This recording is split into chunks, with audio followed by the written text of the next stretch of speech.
یه ویدیوی دیگه خوش اومدین. بعد آخرین ویدیوم کی بود؟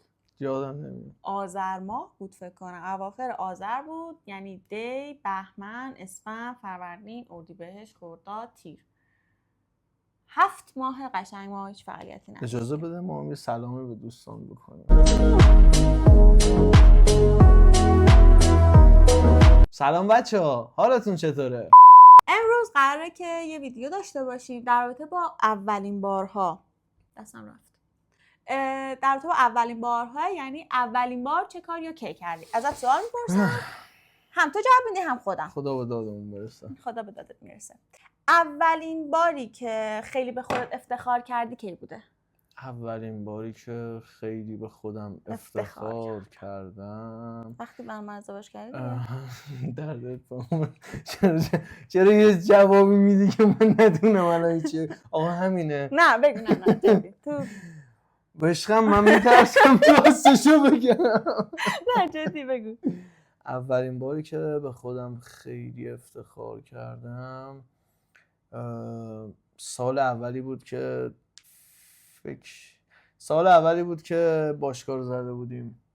خیلی سال سختی بود و دیگه بعد از اینکه تونستم بگذرونم اون شرایط و باشگاه خودمون رو بزنیم خیلی به خودم افتخار کردم. حالا من اولین باری که خیلی به خودم افتخار کردم، ببین اولین باری که الان یادم میاد، شاید مثلا اگه بعداً فکر کنم خیلی قبل‌تر از اون چیزی یادم میاد، ولی اولین باری که خیلی به خودم افتخار کردم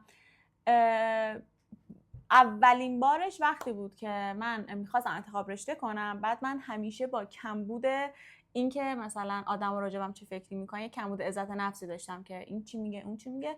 بعد که میخواستم انتخاب رشته کنم به خاطر حرف مردم رفتم تجربی.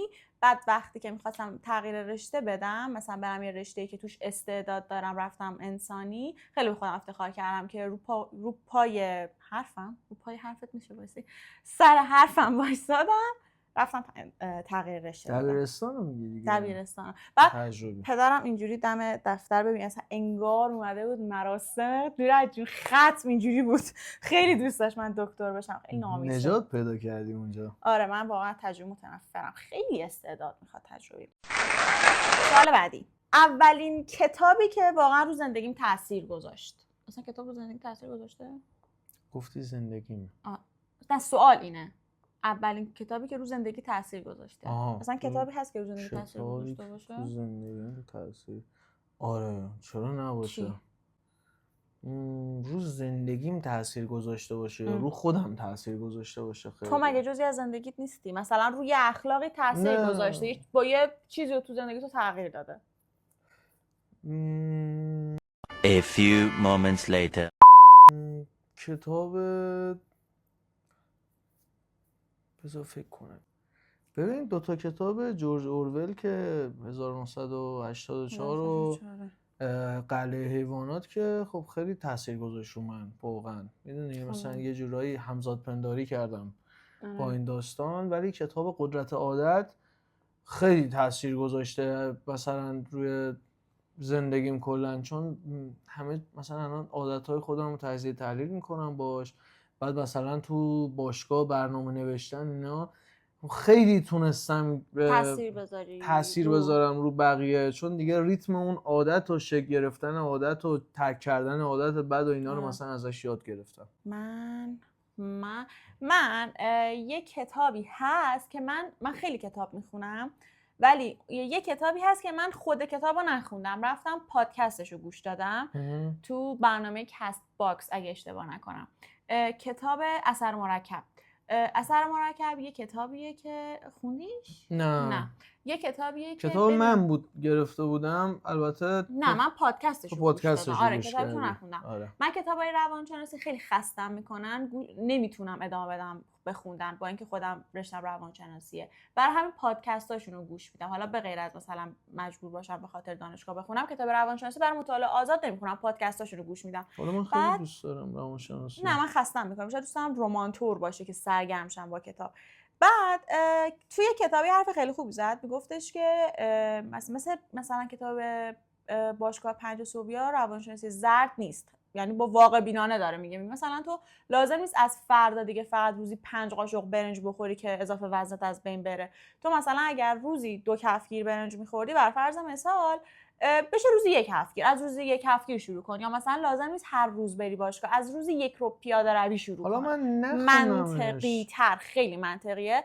بعد من چون خیلی کمالگرایی دارم، مشکل کمالگرایی دارم، مثلا همین تو یوتیوب فعالیت کردن اینا قبلا باید همه چیز بی‌نقص می بود. الان میگم اشکال نداره اگر نقصی هم داره، مهم اینه که انجامش بدم. حالا به نظر من یکی از بزرگترین چیزهایی که تا حالا خود منو عقب انداختم این کمالگراییه. سوال بعدی، اولین خریدی که با پول خودت انجام دادی چی بوده؟ با پولی که مثلا خودت اصلا پول تو جیبی نبوده، یعنی مثلا بگی آره کار کرده باشی، پس انداز اینا پدر مادرم نبوده. قدیمی مثلا یادم نمیاد چی بوده باشه، بذار باید فکر کنم ببینم چی خریدم. حالا من اولیشو یادم نیست ولی یکی اولین چیزی که الان تو ذهنت اومد بگو. تو ذهنم اومد اینکه خب دوران نوجوانی 14-15 سالم بود، فوتبال بازی می‌کردم، فوتبال حرفه‌ای بازی می‌کردم. بعد اون موقع یه استوک فوتبال خریدم، خیلی برام با ارزش بود و خیلی هم گرون بود. من پولامو جمع کردم و اون موقعی هم که رفتیم بخریم من پول کم آوردم، پدر مادرم گذاشتن روش. آره. که خریدم. من اولین چیزی که با پول خودم، من تجربه سر کار رفتن آنچنانی نداشتم تا اینکه مربی دنس بودم.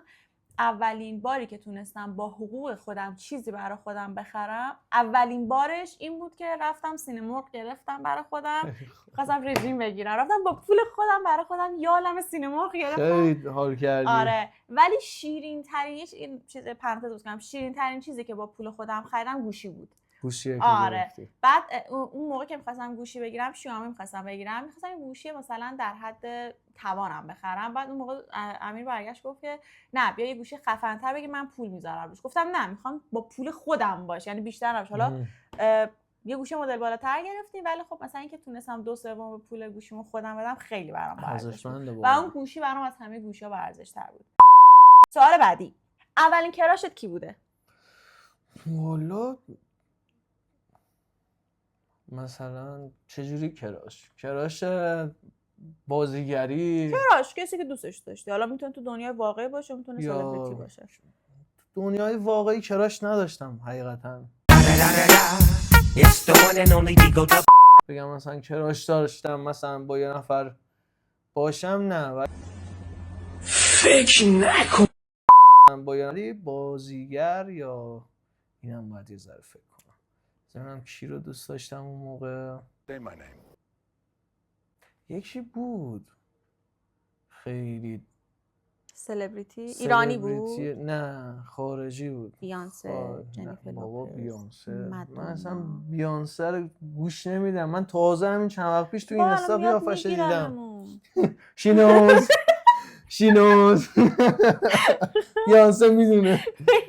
بذار آریانا گرانده. کراش خیلی از دختران بود بانیون.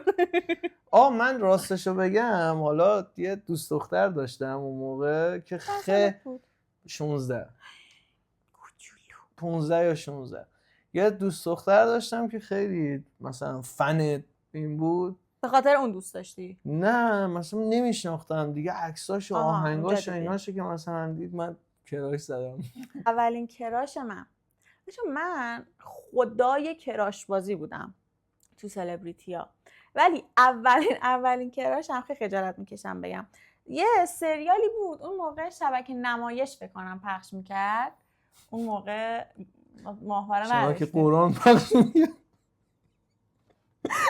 یه حاجی آقایی بود. نه حاجی آقا نبایستا. یه سریالی بود کره‌ای بود، سریاله به اسم سرنوشت. خب بعد اسم نقش اول مرد توی اون فیلم چویونگ بود، اسم دختره اونسو بود. بعد چویونگ من کراش زده بودم رو چویونگ. ببین کراشا یعنی بعد این موهاشو اینجوری میزد. بعد خب مثلا فیلم مثلا مال زمان خیلی گذشته بود. چویونگ با اویونگ مو نمیزدن با هم دیگه. با چویونگ من کراش شدیدی رو چویونگ داشتم تا جایی که وقتی قسمت آخر سریال داشت پخش میشد من گریه کردم. آره اون اولین من کلاس 4 بودم. سوال بعدی. اولین باری که دلت بدجوری شکست. از چی بگم برات انتظار داری چه چیزی از جیب من درات. ازم نگیم بهتر. یه دوتا گزینه میذاشتی مثلا بگو اشاره اینو رد کنی. غیر مستقیم بگو. آخه چجوری غیر مستقیم؟ این خیلی مستقیم به من رفته. مستقیم دلم شکسته، نمیتونم غیر مستقیم بگم. من بگم. نه خود چه فرقی میکنه؟ تو چیکار مگه منو تو آها نه فکر کردم تو میخوای مال منو بگی.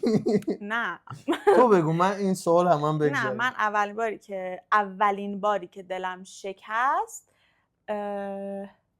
ببین اولین بار این بود که من زنگ زدم به مامانم گفتم که ببین بدترینش نیست، راجع به اولین بار حرف میزنیم. زنگ زدم به مامانم گفتم که کجای حسینم طرف میخوام بیام خونه‌تون. گفتش که ما نیستیم تهرانیم. بعد من زنگ زدم 2-3 ساعت بعد به خالم گفت من خونه مامانت اینام. بعد من گفتم اوکی خدافظ. بعد ببین مامانم و خالم 10 بار بعدش زنگ زدن که این گندی که زدن جمع کنم. خیلی دلم شکست که مامانم منو پیچونده بود که نرم خونه‌شون. ولی فکر کنم بعدها گفتش که یه اتفاقی افتاده بوده، داشتیم مثلا با کسی صحبت می‌کردیم، داستان چی بوده که نمی‌خواستیم تو بیای. ولی بعد فرداش مثلا اس ام اس داد دلم در بیاره. چجوری می‌خواست دلم در بیاره؟ سلام. یعنی غلط تایپی تا مامانم تا صبح غلط تایپی دادم چون سلام درخت گلم. منظورش دختر گلم بود. درخت گلم. یه شاخ و برگ نشون بده. تو نمیگی؟ من نه. من از این سوال میگذرم. اولین حیوان خونگی چی بوده؟ نه میخواستم بگم مخمل بوده، بعد مخمل نبوده. لاکی. لاک پشت کوچولو از این لاک پشتایی که مال بیابونن، پنجه دارن، عکسشون نشون ناخون دارن. مثلا این لاک پشتای آبی دستشون برای شنا کردن. آره این مال خشکی بود. بعد خیلی کوچولو ما رفته بودیم رودخونه اون طرف خودمون، لرستان درود، رفته بودیم رودخونه. بعد اینو من دیدم آوردم. 2 سالم فکر کنم با ما بود، 1 سال یا 2 سال با ما بود. بعد دیگه یه بار به پسرعموام اینا که خواستم برن دوباره رودخونه، من گفتم این گناه داره، ببرید بذاریدش همونجا. چقدر برای خودش چه شجاع زندگی کنه. من حیوان خونگی جوجه رنگی پت حساب میشه. تو ایران که اسباب بازی حساب میشه. من نمیدونم. من حیوان اندازه تارتار موهای سرم حیوان برام خریدن.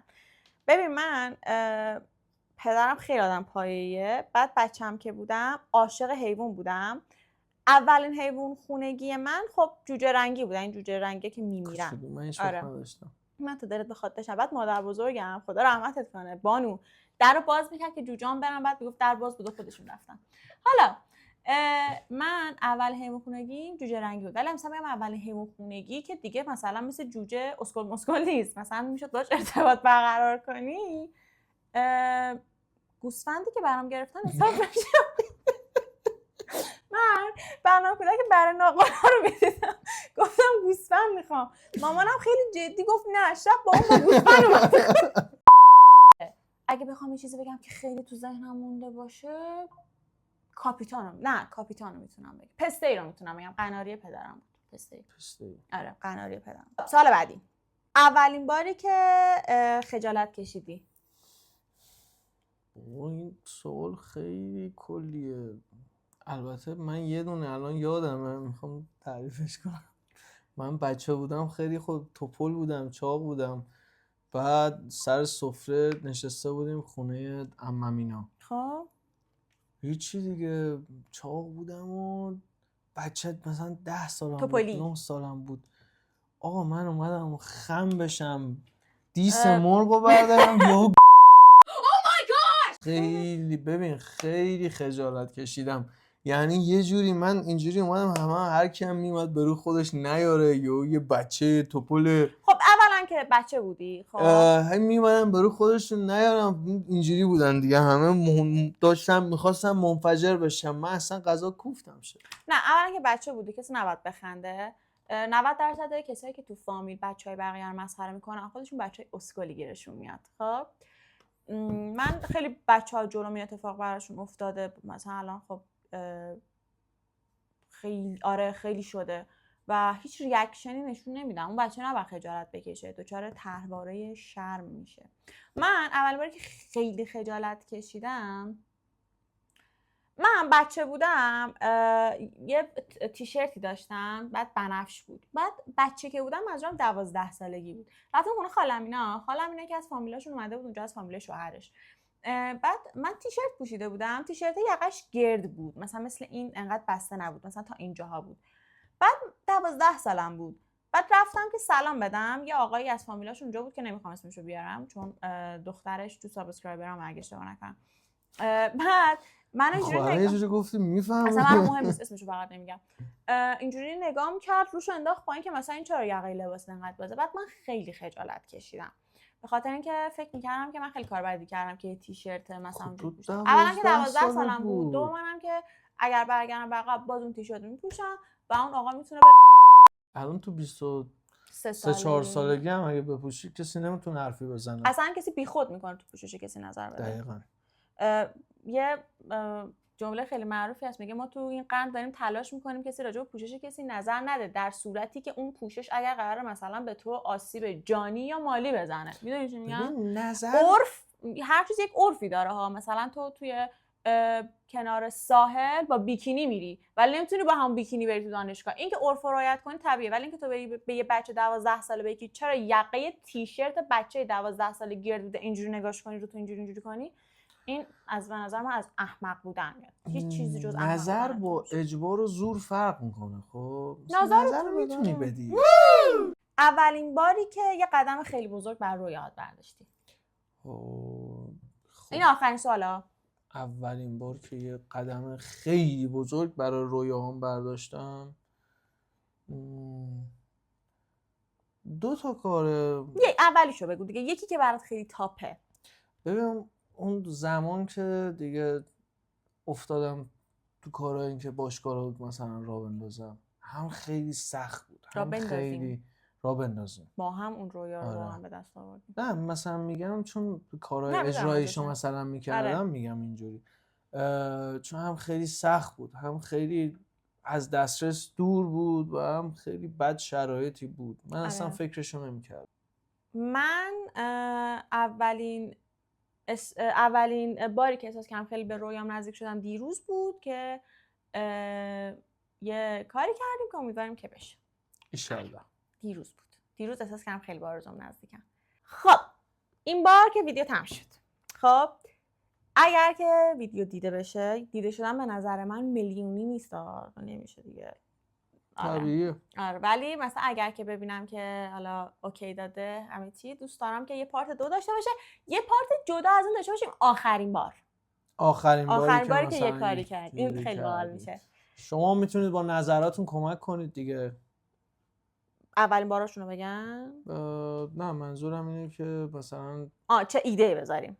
هم چه ایده‌ای بذاریم، هم نظری که در مورد این پادکست دارید رو بذارید. آره حتی که پادکست حساب میشه؟ پادکست که نمیشه میتونه برنامه. آره میشه. مثلا ما چیز تصویری نداریم دیگه، شما میتونی گوشیو بذاری کنار، برای خودت گوش کنی، غذاتو درست می‌کنی، داری ظرفا رو میشوری، صدای ما دوتا آدم خوب باشه.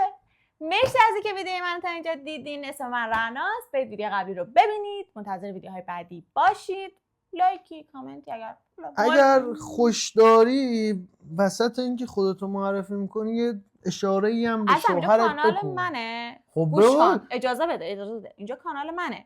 خب پس من سلام میبینم چیکار کنم. اولین پتم مثلا توی حالا که اینطوری